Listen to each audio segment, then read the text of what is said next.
l'aliénation chez Marx, la définition la plus précise, la plus incarnée, on la trouve dans les manuscrits de 1844. Et c'est tellement bien dit que franchement, pourquoi s'en priver?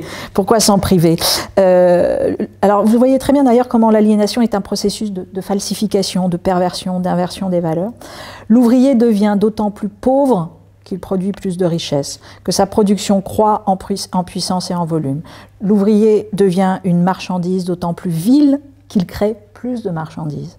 La dépréciation du monde des hommes augmente en raison directe de la mise en valeur du monde des choses. C'est-à-dire que par son travail, qui normalement devrait constituer son émancipation, devrait lui permettre un déploiement, devrait lui permettre, puisque chez Marx, on transforme le monde et soi-même par le travail. Et c'est là où le travail n'est pas aliénant. Là, l'ouvrier, entre guillemets, travaille, mais précisément, on lui vole le produit de son travail.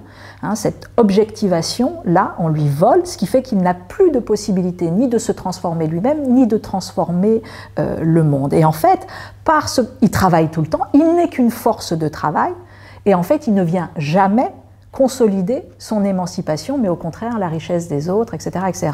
Et ce qui est dit là de l'ouvrier, bien évidemment, doit être dit de l'homme lui-même, qui peut être dans une situation, dans n'importe quel type de travail, c'était plus spécifiquement le cas là, mais la perte du sens de son travail, le sentiment que son travail est aliénant, on le retrouve aujourd'hui dans toute la société des services, dans quantité de métiers qui au départ n'étaient pas du tout en apparence fébriles sur cette question de l'aliénation.